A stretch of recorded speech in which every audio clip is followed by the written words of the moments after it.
Ma'am पता है अभी अभी एयरपोर्ट में क्या हुआ?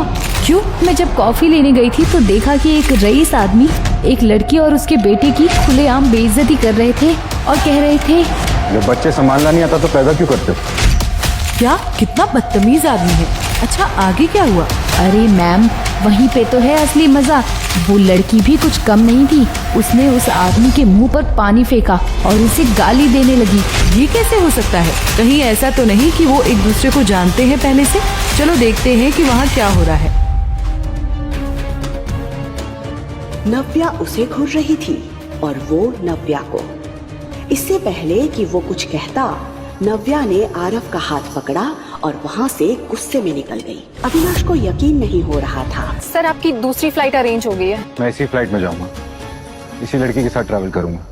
पता नहीं सर क्या सोच रहे, क्या करने वाले सर। कुछ घंटों बाद जब फ्लाइट चंडीगढ़ में लैंड हुई तब तक नव्या सब कुछ भूल चुकी थी। इतने सालों बाद अपने शहर में पैर रखते वक्त उसे ऐसा लग रहा था जैसे उसकी लाइफ में फिर से सब कुछ बदलने वाला था। सामने से ऋषि और कनिका उसी की तरफ बढ़ रहे थे। ऋषि कनिका के साथ? तो आगे तुम वापस। ये लोग कौन है मम्मा? मम्मा? दीदी ये तुम्हारा बेटा है? हाँ तो आपको कोई प्रॉब्लम? ओह अब समझी। उस रात ऋषि को चीट करने के बाद तुम प्रेग्नेंट, और ये तुम्हारा बेटा है। You cheat? तुम्हें शर्म नहीं आई इस बच्चे के साथ अपने घर आने पर? मैंने कोई चोरी नहीं की है। आरव मेरा बेटा है। देखा ऋषि, इससे इसकी गलती का बिल्कुल भी अफसोस नहीं। नहीं वेट, इससे कोई भी सवाल करने का कोई मतलब नहीं है। याद है इसने पिछली बार क्या किया था? उसके बाद तो ये कोई भी शर्मनाक हरकत कर सकती है। आई एम श्योर ये बच्चा भी उसी किसी हरकत का नतीजा होगा। इस बच्चे को मेरी आंखों के सामने से ले जाओ वरना। नहीं मम्मी से दूर रहो। तुम लोग बैठ आई जाओ और मेरी मम्मी से बात भी मत करना।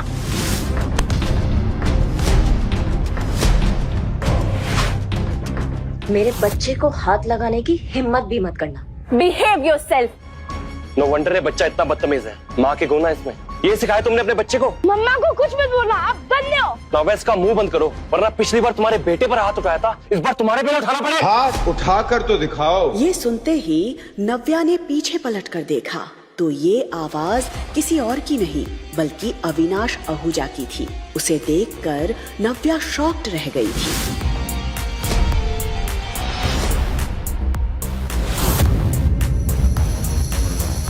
Darling, where were you? मैं तुम्हें कब से ढूंढ रहा था। Hey kiddo, how are you? पापा आप आ गए? Of course, मैं तुम्हारा कब से इंतजार कर रहा था। तुम लोग थक गए होगे ना? पहले लंच करोगे कि रेस्ट करोगे? नव्या पूरी तरह से ब्लैंक खड़ी थी। तभी उसने कनिका और ऋषि की उड़ी हुई शक्लों की तरफ देखा। वो समझ गई थी कि अविनाश क्या करने की कोशिश कर रहा है। कहाँ थे तुम? मैं कब से तुम्हें ढूंढ रही थी। Let's go Honey. अब लेट्स गो। उसके मुंह से ये सुनकर ऋषि का दिल जल रहा था। ये लोग कौन है? तुम जानती हो ना? Not really. नव्या ने इतना कहकर एक ही पल में ऋषि और कनिका को उनकी जगह दिखा दी थी। पापा let's go. Of course kiddo. Shashank, yes sir. गाड़ी निकालो। Yes sir. असिस्टेंट, बॉडीगार्ड्स, ये नव्या ने किससे शादी कर ली? पापा हम कहाँ जा रहे हैं? Aarav what is wrong with you? तुमको पापा क्यों बुला रहे हो? तुम्हें पापा नहीं है? तो मम्मा वो मेरे पापा है, मुझे पता है। नो आरव नहीं, प्लीज उनको पापा मत बुलाओ। थैंक यू सो मच उस वक्त हमें उन लोगों से बचाने के लिए। शेली, आई थिंक तुम्हें थैंक यू से पहले सॉरी बोलना चाहिए। मुझे पता था सर इतनी आसानी से लड़की को नहीं छोड़ेंगे। I am sorry, I am really sorry. Are you listening? मैं आप ही से बात कर रही हूँ। शशांक गाड़ी साइड में रोक दो, हम यहीं से टैक्सी कर लेंगे। What? My God, कितना एटीट्यूड है। मैंने सोचा इन्होंने मेरी हेल्प की है तो मैं सॉरी बोल देती हूँ। मैंने कुछ ज्यादा सोच लिया। गाड़ी अभी रोकिए, अभी की अभी रोकिए गाड़ी।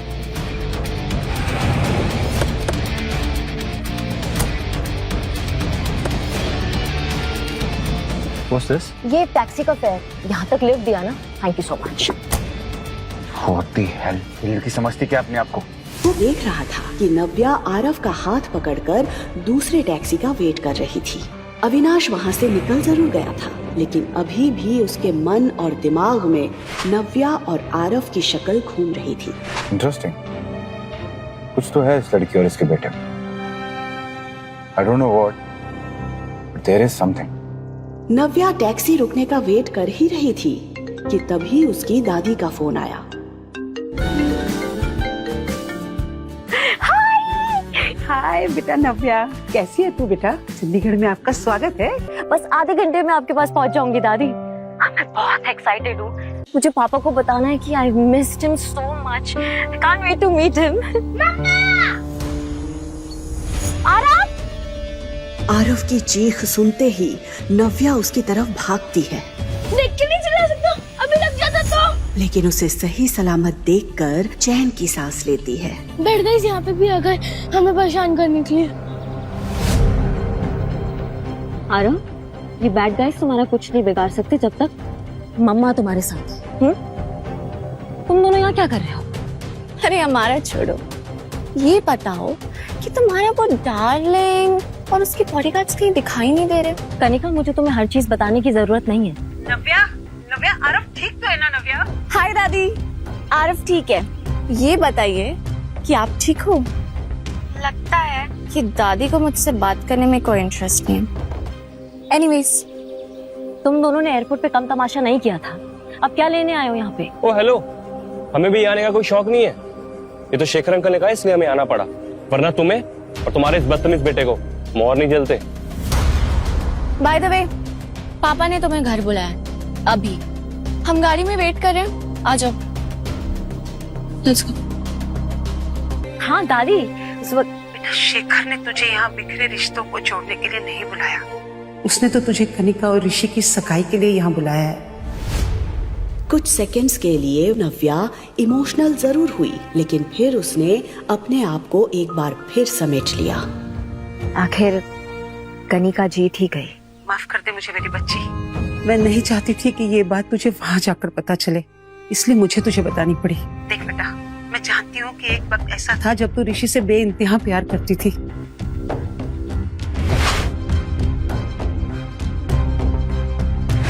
आज जब तू तेरी बहन को ऋषि के साथ देख रही है तो मुझे पता है तुझ पर क्या बीत रही होगी। पर नव्या, मैं फिर भी चाहूंगी कि तू इस एंगेजमेंट को अटेंड करे। तेरी ये हिम्मत है ना बेटा, उन सब के मुंह पर एक करारा तमाचा होगी जिन सब ने तुझे तोड़ने की कोशिश की है। आप सही कह रही है दादी, मैं एंगेजमेंट में भी जाऊंगी और पापा से भी मिलूंगी। और कितना टाइम? बैठो अंदर, हमारे पास पूरा दिन है तुम्हें पिक एंड ड्रॉप करने के लिए। चलो आरव। अरे नव्या, सबसे पहले तुम मुंह मीठा करो। अरे आज तुम्हारी घर वापसी है, तुम्हारी बहन की सगाई के लिए। अब दो खुशखबरियां हैं तो फिर मुंह मीठा करना तो बनता है ना। मैं जानती हूँ आप मुझे खास पसंद नहीं करती है, मिठाई खिला के नाटक करने की कोई जरूरत नहीं है। ऐसे बात करोगी अपनी माँ के साथ? ये संस्कार दिए मैंने तुम्हें? पापा, तुम्हें यहाँ से मैंने दूर भेजा था ताकि तुम्हें अपनी गलती का एहसास हो सके, ताकि तुम सॉरी फील करो, अपनी हरकतों पे शर्मिंदा हो सको, ताकि ये। पापा क्या कह रहे हैं यहाँ पे? आरव मेरा बेटा है। तो रखो अपने पास। इस नाजायज औलाद को तुम्हारी मेरे पास लाने की हिम्मत कैसे हुई? पापा please stop it. You stop now. तुम्हें क्या लगा था कि तुम इस बच्चे को लेकर यहाँ पर आओगी और मेरा मन इसे देख के पिघल जाएगा? मैं इसे देखकर सब कुछ भूल जाऊंगा वो बेइज्जती जो मेरी तुम्हारे कारण हुई थी। Dad please calm down. चलिए आइए बैठिए। प्लीज जोर से मत बोलिए डैड, आपका बीपी बढ़ जाएगा। बैठिए।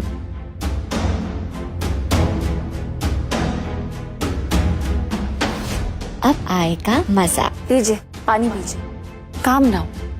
After all he is your grandson.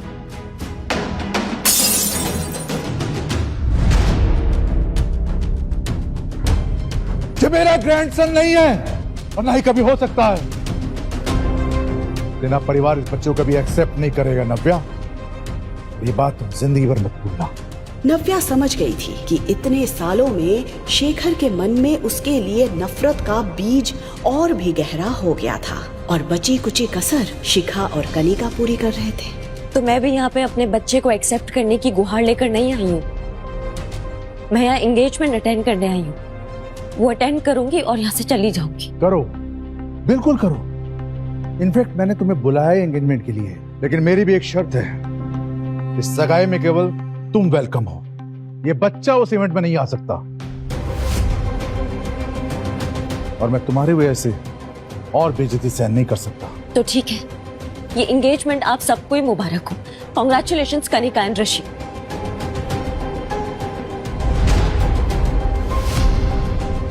नव्या,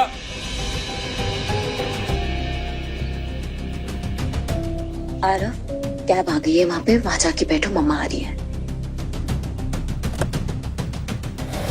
नव्या, अब क्या है? कुछ बच गया है क्या? अंदर जो हुआ, एयरपोर्ट पे जो हुआ, क्या वो कम था क्या, जो अभी भी कुछ कहने आ गए हो मेरे पीछे? तुम्हें जरा भी नजर नहीं आ रहा कि अगर तुम्हें फिर से अपनाना चाहता है, बस तुम्हें अपनी जिद छोड़नी है। जिद नहीं, वो मेरा बेटा मुझसे छोड़ने के लिए कह रहे हैं। डू यू इवन रियलाइज उसका मतलब क्या होता है? मेरा बेटा। मैं भी किससे बात कर रही हूँ? Forget it. तुम इतना लगाव क्यों इस बच्चे से? ये उसी का बच्चा है ना जो एयरपोर्ट पर आया था, या किसी और का? तुम ये सवाल क्यों कर रहे हो?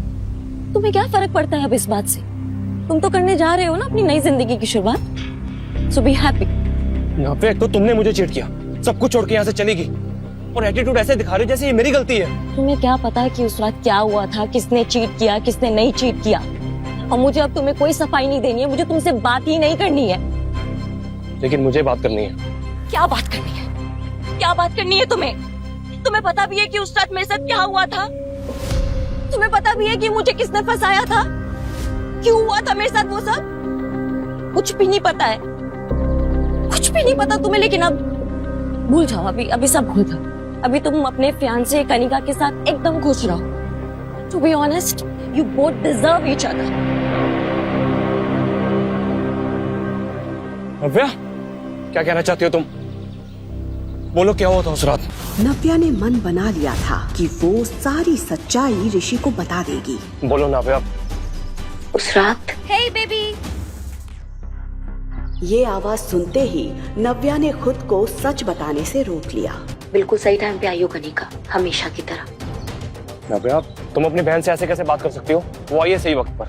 जब तुम चली गई थी वही थी मेरे साथ। जो तुमने तोड़ दिया था उसी ने जोड़ा। तुम्हें उसे थैंक्स कहना चाहिए। करेक्ट, मुझे कनिका को थैंक्स बोलना चाहिए और मैं थैंक्स बोलूंगी। Thank you so much Kanika for everything. और अब मुझे नहीं लगता कि तुम्हें मुझसे कोई सवाल करना चाहिए।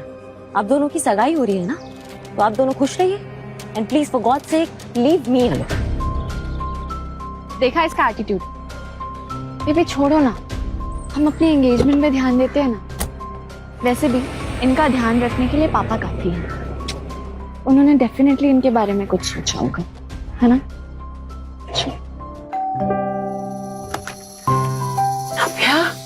नव्या आरव को लेकर अपने दादी के घर पहुंची। दादी ने नव्या और आरव को ढेर सारा प्यार दिया जो वो अपने पापा से एक्सपेक्ट कर रही थी। आज एंगेजमेंट पार्टी थी। ऋषि शेखावत और कनिका सिन्हा की सगाई होने वाली थी। इस पार्टी में देश के बड़े बड़े बिजनेसमैन भी शरीक होने वाले थे। उनमें से एक था मिस्टर आलूवालिया। उनकी उम्र 45 साल की थी। कनिका आज खुशी से फूली नहीं समा रही थी। उफ, सच अ ड्रीमी एंट्री। आई विश मेरे लिए भी कोई ऐसा ही अमीर राजकुमार आता। ऐसा राजकुमार पाने के लिए ना बड़ा चालाक बनना पड़ता है। क्या मतलब? अरे तुझे नहीं पता? ये राजकुमार इसकी बड़ी बहन का फियांसे था। इसने अपनी बहन को घर से भगाया और अब उसी के फियांसे से शादी कर रही है। अरे मिस्टर सिन्हा, आपकी बड़ी बेटी दिखाई नहीं दे रही, कहाँ है वो? जहाँ तक मुझे याद है ये ऋषि शेखावत वही है ना जिसके साथ आपकी बड़ी बेटी की शादी होने वाली थी। ये बात जोर से उठते ही सन्नाटा छा गया था। मेहमानों के बीच हो रही बातों से शेखर का खून खौल रहा था कि तभी नव्या के आते ही सिन्हा परिवार के होश उड़ जाते हैं। शेखर के बार बार मना करने के बाद भी नव्या आरव को एंगेजमेंट पार्टी में लेकर आई थी। शेखर तिलमिलाकर नव्या की ओर जाता है। तुम यहाँ इस लड़के के साथ क्या कर रही हो? तुम जानबूझ के अपनी बहन की सगाई खराब कर रही हो ना? इस लड़के का नाम आरव है पापा, और आरव मेरा बेटा है। और वैसे भी पापा, आपने मुझे बैंगलोर से सगाई अटेंड करने के लिए बुलाया ना, सो आई एम हियर। नव्या, मैंने तुमसे कहा था ये लड़का तुम्हारे साथ नहीं आ सकता। इसे अभी के अभी यहाँ से भेजो, वरना मैं इसका हाथ पकड़ के यहाँ से बाहर निकाल दूंगा। मेरे बेटे को कोई छू भी नहीं सकता है, और अगर आप नहीं चाहते कि हम यहाँ रहे तो मैं खुद यहाँ से चली जाती हूँ। दीदी, दीदी स्टॉप। दीदी तुम भी ना, तुम्हें तो पता है डैड गुस्से में तो 4 शब्द ज्यादा भी कह दिया तो तुम क्या सच में चली जाओगी? हाँ, तुम गुस्सा थूक दो ना। आज मेरी एंगेजमेंट है, आई नीड योर ब्लेसिंग्स। उसका चेहरा देखकर नव्या समझ गई थी कि वो क्या साबित करना चाहती थी।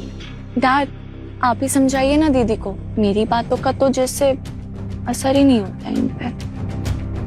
शेखर गुस्से में आरव की तरफ देख रहा था।